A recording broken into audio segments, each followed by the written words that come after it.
So for today's video, I'm going to answer some of the questions that you guys have commented on my previous video, and as well as general questions about being an international student. So if you guys are interested, then keep on watching. Okay, so I will be answering 10 questions that you guys sent me, and if ever I have or you have more questions, please don't hesitate to comment down below. I will take a look at them and then try to answer them based on my knowledge and experience. So question number 1, where am I located? I am located in the province of Ontario in North Bay. That's pretty much north, super north. That's like 3 hours road trip from Toronto, but if you ride a plane, it's like an hour. Question number 2 is, what is your program and how long? My program, the program that I chose, is Social Service Worker program. That is 2 years, so 4 semesters. I decided to get a 2-year program because of the PGWP, which is the Postgraduate Work Permit. Now, if you guys have any questions about that, I'm not going to discuss that in this video, but if you guys have any questions about that, then I would be happy to answer them. Number 3 is, how much in total did you prepare and spend for the processing of the student visa? My parents spent about 700,000 pesos, and that's for everything already. The IELTS exam, the medical exam, the processing fee for Fortrust, the plane ticket, and as well as the first semester tuition fee. My pocket money for when I arrived here, because I don't have a job. I didn't have a job yet when I arrived in Ontario. So yeah. Number 4, how is the education system in Canada different from the Philippines? Okay, so funny story. When I thought about going to school here in Canada, I was somewhat scared. I didn't want to go to school again because, you know, the studying, the exams, and the it's tiring. But education system in the Philippines is much harder than in Canada. It's because of the workload that teachers put on their students. I mean, here in Canada, the teachers really put as minimal workload to a student as possible. I mean, I don't know if that's the same for everyone, but for my program, my professors really consider the mental health and mental state of a student, and if you have any problems, you can just tell them. Like, if you have, like, I don't know, like family problems or something, they would really understand, but to some extent.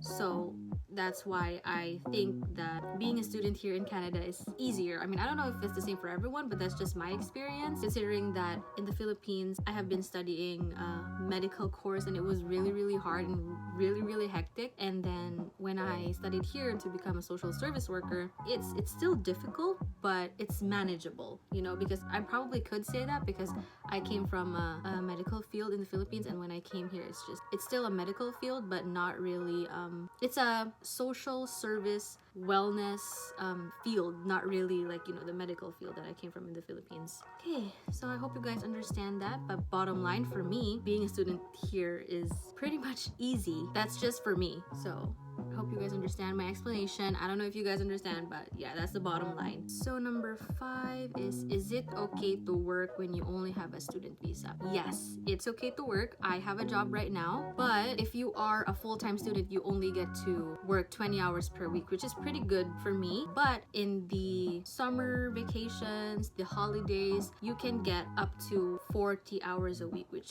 that's money, okay? Number 6 is, do you have a job? Yes, I have a job. I have a job. I am currently a pharmacy assistant. I guess I could say that I'm lucky enough to have a job that's essential during this season, COVID-19 season. So yeah. Is it easy to find a job? No, it's not. I mean, it's never easy to find a job. I mean, back in the Philippines, I know it was hard, but here it's just mostly the same. And considering that Canada will not acknowledge your achievements in the Philippines because it's a third world country, and for me, it was easy to find a job because I didn't choose my job. I mean, like, I was just downright applying everywhere, anywhere. I didn't even know what jobs I was applying for. But when I got a call, my first job here in Canada was kitchen staff at the A&W Burgers, and yeah, I got it after 3 weeks after I arrived here. I mean, that's pretty quick considering that 3 weeks is quick to find a job. So yeah, just keep in mind that when you go here, you really start from zero. You start from scratch. No matter what your achievements are in the Philippines, it's not gonna matter here. Yeah, that was my first job. And then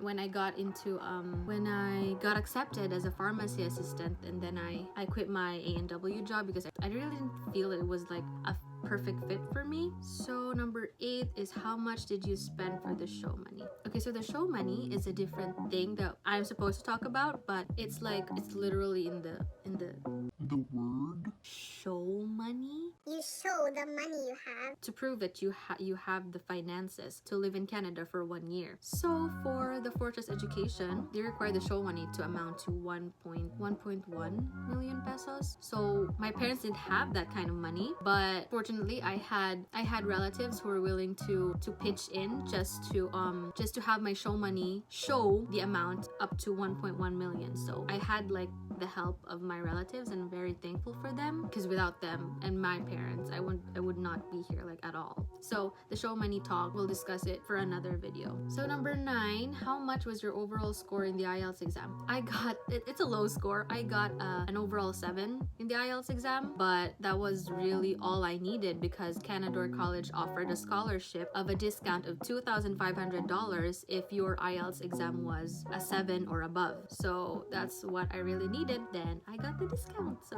Question number 10, what would you recommend, SDS or regular stream? Okay, so SDS does not require show money, but requires you to deposit $10,000 to a Canadian bank account, and then it also requires you to pay full the total of your 1-year tuition for your program, which my parents couldn't afford, so we opted for the regular stream, which does require show money but doesn't require you to pay the 1 year of your program's tuition. So we ended up paying only the first semester tuition. So yeah. Oh my god. So which one would I recommend? If you have the money, then I would probably go for the SDS, because then you wouldn't have to have a problem thinking about how you would pay for your second semester tuition. Then for the 1 year, your part-time money would be focused on saving for your next year's tuition, right? So yeah. But for the regular stream, it's not a problem. I mean, I was a regular stream and I got my visa approved in 12 days. So it's really up to you. There's I think it's like balance, for me it was balance, because they said that SDS would process my student visa quicker, but then the regular stream would be like 1 month to 1.5 months.